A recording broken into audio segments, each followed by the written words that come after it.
La dernière fois que l'équipe de France a perdu 3 matchs officiels la même année, c'était en 2010 pour information. À la mi-temps, on se demandait si la prestation était catastrophique. Ce sont des chiffres. Non mais je pensais que c'était les supporters niçois qui ne comprenaient pas avoir vu Kasper Schmeichel faire un match comme ça, parce qu'il n'a pas fait un arrêt depuis qu'il est arrivé à Nice et le soir il a été très bon. C'est vrai qu'il a fait des gardien. Peut-être. Dommage, ce gardien à Nice, il ferait beaucoup de bien. Et ce soir, c'est l'équipe de France qui avait besoin d'un bon gardien avec toutes les occasions qu'on a vues. Les amis, est-ce que vous avez vu une prestation catastrophique de l'équipe de France ce soir? Encore une fois, on est à un mois de la Coupe du Monde. Il y avait des blessés, certes, mais ce que vous avez vu ce soir, est-ce que ça ressemblait à quelque chose de catastrophique? Sébastien? Oui. Ouais. Non, mais on peut. Non, mais en première mi-temps, on pouvait discuter parce que, allez, il y avait eu 20 bonnes premières minutes, ou disons des minutes correctes. Donc voilà, on pouvait chipoter sur cette première période. Là, quand vous regardez l'ensemble du match, au final, il y a 70 mauvaises minutes.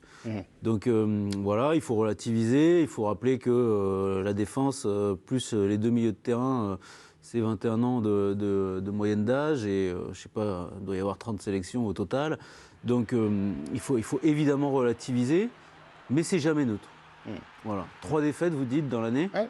C'est pas neutre, ça n'arrive jamais par hasard et c'est quand même pas bon signe, bien sûr. C'est surtout que d'ailleurs Olivier Giroud, il a parlé des duels. Bon, on était tous d'accord pour dire qu'ils avaient raté leur première période. Il y a eu 20 minutes, 15 minutes, ok, de bonne qualité, mais une grande équipe, elle doit réagir. Moi, ce qui me déçoit plus que c'est vraiment de la déception pure, c'est cette seconde période, parce qu'à aucun moment j'ai vu une équipe se révolter, à aucun moment j'ai vu une équipe dans les duels en mettre beaucoup plus, que techniquement tout soit pas parfait, qu'il y ait de la jeunesse, qu'il y ait des problèmes d'équilibre, qu'il y ait des problèmes peut-être d'alignement en défense, ok, mais sur les 45 minutes de la seconde période, tu n'as aucun sentiment de révolte, et on a déjà vu ça sur le rassemblement de juin.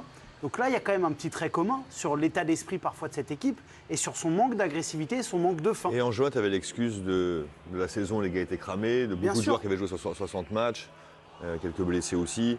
Et là, cette excuse-là, tu l'as pas justement, cet enthousiasme, cette fraîcheur que devaient avoir les premiers sélectionnés. On vous sent abattu.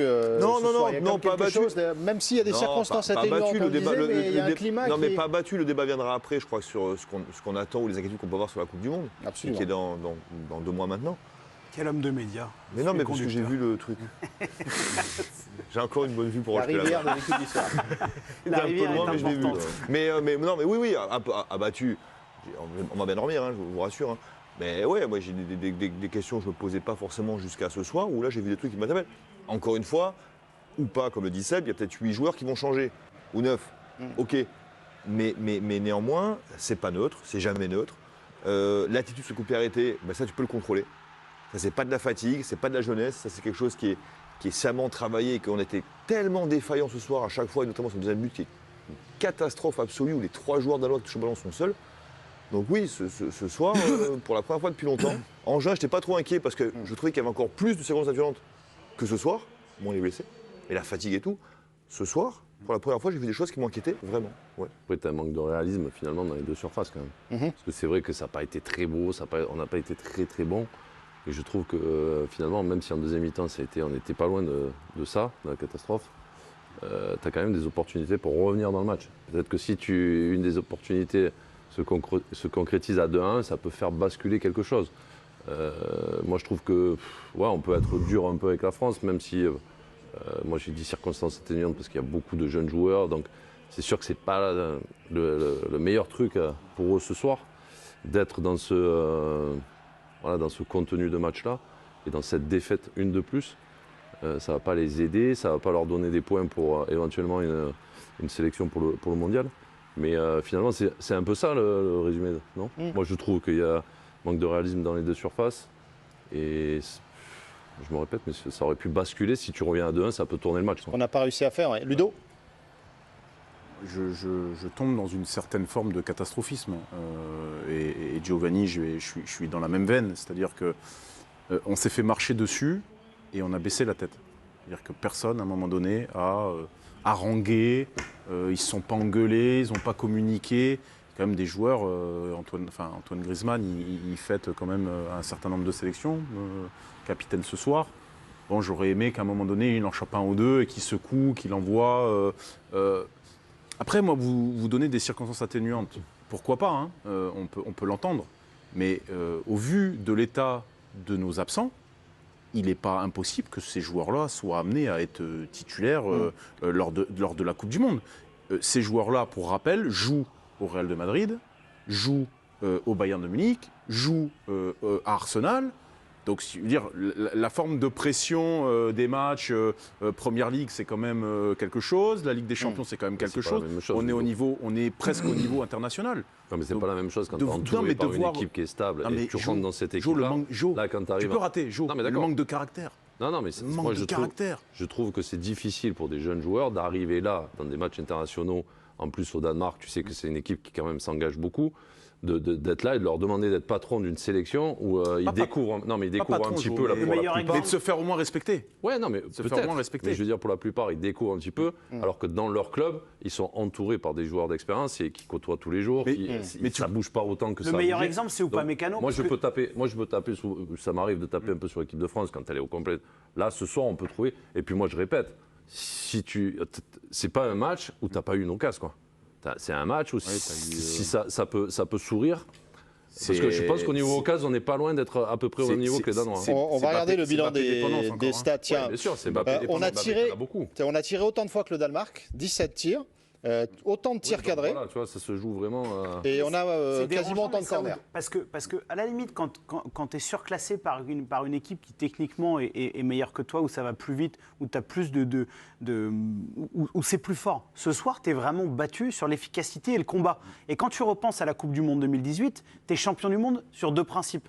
Le combat. Giovanni, c'est pas la même équipe. Non, mais je sais, mais cette équipe en 2018, elle avait créé quelque chose qu'on aime ou non. Il y avait un état d'esprit, il y avait quelque chose, c'était des tueurs et ils étaient durs.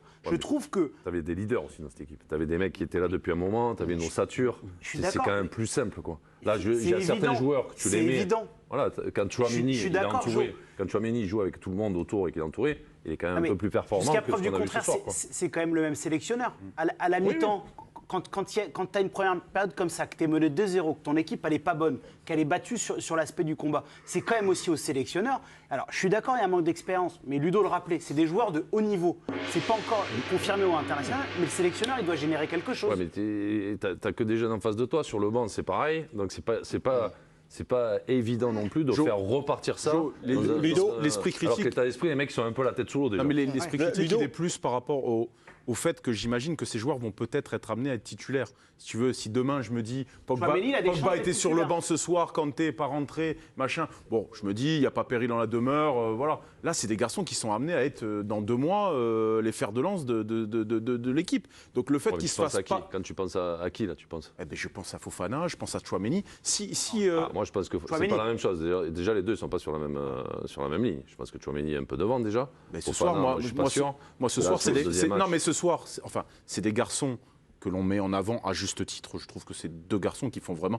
Mais on en parle depuis là quelques semaines comme des. C'est pas Pogba et c'est pas Kanté. Et on ne peut pas demander à ces garçons-là de faire Pogba Kanté. Mais tu as vu que ce soir, quand ça chauffe. Non, mais donc justement, dans le jugement, on ne peut pas avoir le même jugement que si c'était Kanté et Pogba, quoi. Le jugement, on l'adapte, Sébastien, par rapport à cette soirée, ou le ressenti, il compte quand même Non, mais le ressenti, il compte parce que, encore une fois, les choses, elles n'arrivent pas par hasard. Et moi, surtout, ce que je regrette, c'est que c'est jamais bon quand... C'est dur, ça doit être dur d'avoir des sélections. Ça doit être dur. Tu peux pas avoir Truffert qui a une sélection comme ça. C'est rien contre lui, évidemment. Là, c'est trop facile. Et un garçon comme Badiachil, par exemple, qui a été encensé après son match, mais plutôt à juste titre, parce que il a eu même un comportement qui était assez rassurant et tout. Mais l'Autriche. Oui. Ouais, mais ils n'ont pas été trop bousculés. Non. C'est ça.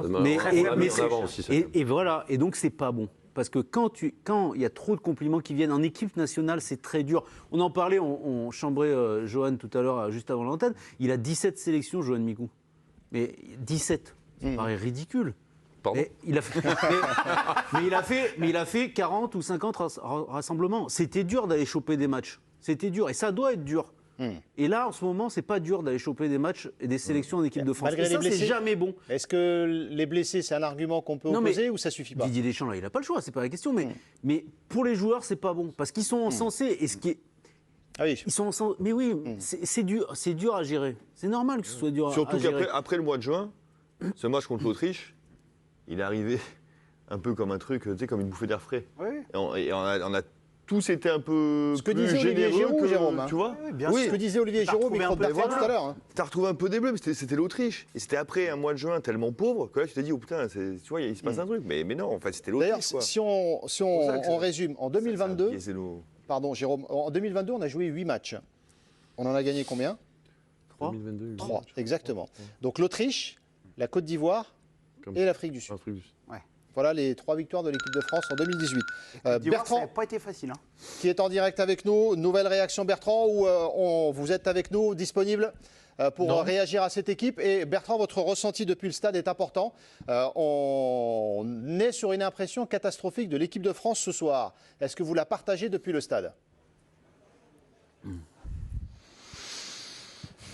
Catastrophique, non.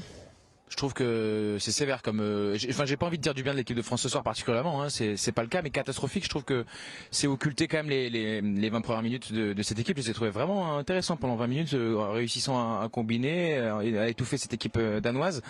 Un match dure 90, on est bien d'accord. Le début de deuxième aussi, on a des occasions. Avant de rejoindre cette zone mixte, j'ai vu que celui qui avait été homme du match, c'est le gardien de verse. C'est toujours quand même significatif qu'il a été très sollicité. Mais pour autant, c'est pas un bon match de l'équipe de France. Il y a il y a des joueurs qui n'ont pas le niveau pour le moment pour cette équipe-là. C'est trop pour eux. Ils n'arrivent pas à le digérer. Je sais pas si c'est techniquement ou de manière émotionnelle, mais voilà, il y a beaucoup trop de pertes de balles, des joueurs qui s'entêtent également dans des schémas qui sont pas les leurs. Donc au bout d'un moment, sur la durée de cette année, pour le moment, le bilan que vous venez d'énoncer, ça peut pas être uniquement à chaque fois dû aux blessures ou voilà. Donc on a des vrais problèmes. Il y a des blessés certes, mais on a des gros problèmes. Giovanni a une question pour vous, Bertrand. Ouais, Bertrand, parce que Olivier Giroud en parlait, il trouvait que voilà, trop perdu de duels. En plateau, on soulignait aussi ça, de manque d'agressivité des Bleus, parfois baisser un peu la tête. Est-ce que toi, du stade, c'était criant ce manque d'impact physique? Est-ce que tu as senti que les Bleus avaient renoncé un peu trop facilement? Dès qu'il y a eu le grain de sable, et le grain de sable, ça a été le but, même si ça avait commencé un peu avant. C'est vrai que ça a plongé de suite. Il y avait au moment des buts assez peu de réactions, d'ailleurs, de joueurs qui s'encourageaient, qui se haranguaient. Mais c'est vrai que sur les coups de pied arrêtés, j'en parlais pendant le match avec Sébastien par message. C'est vrai que c'est hallucinant que 3 ou 4 fois de suite, les mecs soient tout seuls, mais dire qu'il y a au point de ne même pas savoir qui le marque, tellement le joueur est seul. Et en l'occurrence, je pense qu'après réflexion, Aurélien Tchouaméni est souvent impliqué. D'ailleurs, Olivier Giroud a signalé que sur les corners, ils avaient été en difficulté. Donc oui, manque de leader, manque de réaction, mais pour autant, c'est pas manque d'envie. Enfin, je peux pas envisager que Kamavinga ce soir, il sache pas qu'il joue sa place pour la Coupe du Monde. Même chose pour Ferland Mendy. Bon, Tchouaméni, on a l'impression que c'est un cadre, mais il a quand même 15 sélections, donc il a pas encore le brassard dans cette équipe-là. Les 3 centraux, ils avaient 15 sélections à eux 3. Donc c'est pour ça que je pense que pour certains c'est trop, en fait, ils n'arrivent pas à le digérer. C'est trop et trop en même temps. D'accord. Si tu mais 1 ou 2 jeunes joueurs comme ça avec vraiment une équipe cadre, c'est quand même beaucoup plus facile à gérer entre guillemets.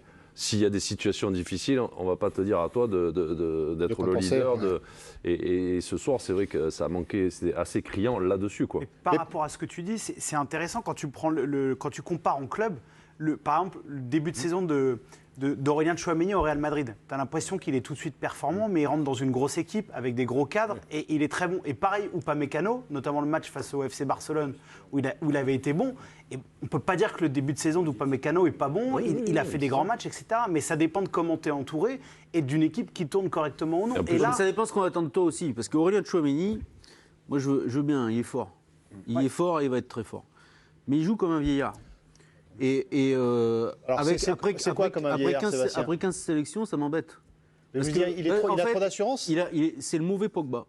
Ouais. C'est le mauvais Pogba. Et moi, pas que sur cette sélection, pour ma part.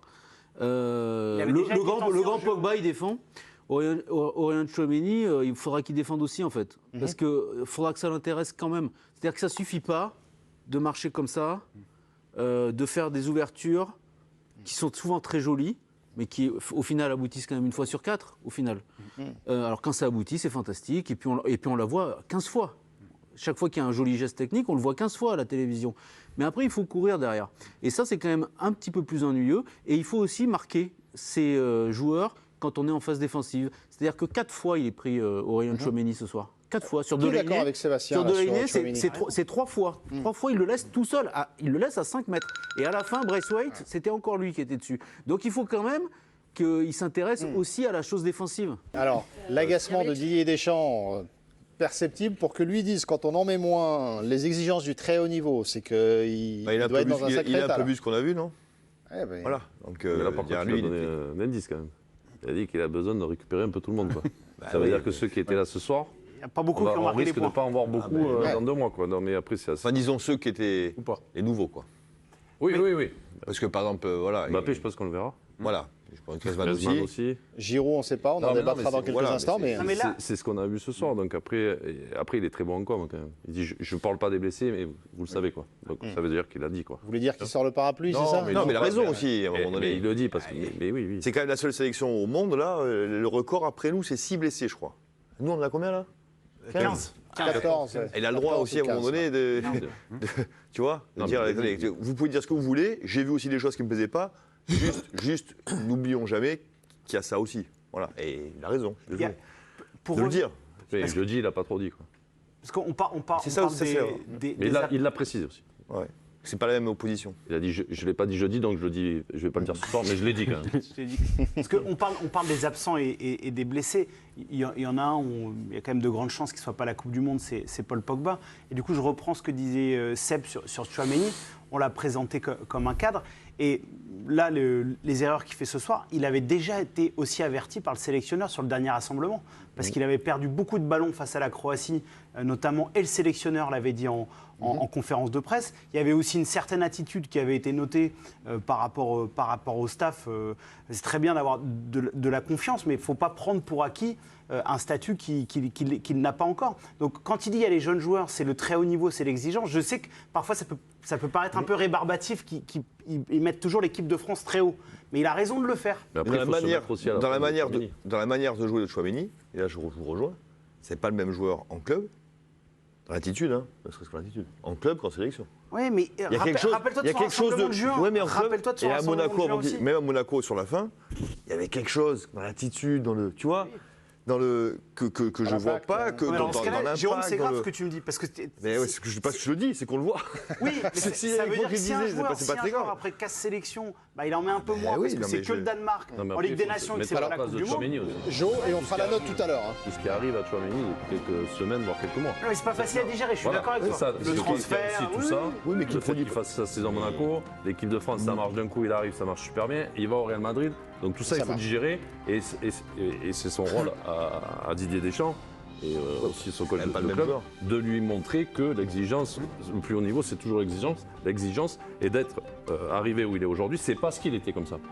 Et après, il faut que ça se digère, qu'il le comprenne, et puis pour pouvoir de nouveau être le joueur qui peut être. Quoi. Et on fera la note de Tchouaméni et des autres. Hashtag EDS pour savoir qui vous souhaitez noter. On parlera d'Olivier Giroud dans quelques instants, de Kylian Mbappé également. Est-ce que c'était un flop son match ce soir, même s'il a eu des occasions? Kylian Mbappé. Avant cela, on vous le disait, on est maintenu en Liga de cette Nations League. Ouf. Et on dit merci à la Croatie, Romain, qui a battu l'Autriche. Oui, les Autrichiens pouvaient nous menacer et pouvaient peut-être nous passer devant et faire en sorte que l'équipe de France descende. Mais ça n'a pas été le cas parce que la Croatie est allée gagner en Autriche. Le premier but dès la 6e minute pour Luka Modric, son 23e but en 154 sélections. 9e minute, à peine 3 minutes plus tard, égalisation de l'Autriche justement. C'est là que les Français ont commencé à stresser, on va dire. C'est Baumgartner qui égalise. Regardez ce caviar maintenant de Perisic pour Livaja à la 69e minute. 2-1 pour la Croatie. Magnifique passe décisive. Et 72e minute, la tête de Lovren qui permet donc à la Croatie de s'imposer 3-1. La Croatie qui ira donc au Final Four, qui termine en tête de ce groupe, 1 point devant le Danemark. Et une petite précision, la Croatie était venue gagner 1-0 au Stade de France contre l'équipe de France. Le Danemark avait gagné 2-1. Tout à l'heure, je vous ai dit une petite bêtise, c'est la défaite de la France, ça m'a chamboulé. Non, mais vu notre état, on n'a pas relevé ce genre de choses, voyons. Romain, après cette défaite de l'équipe de France ce soir. Oui, Modric, quand il est devant la cage, il tire pas fort dans l'axe. Hein. Ah, et vous faites référence à qui? Non, mais il cherche à placer dans un angle où le gardien ne peut pas l'avoir. Il a mis moins de buts qu'Mbappé déjà donc, en sélection. Et pourtant, il y en a 157. Ah, il joue moins haut aussi, je pense. Il joue moins haut aussi. Ouais, aussi, ouais. On parle de Kylian Mbappé dans quelques Aussi, instants. apparemment.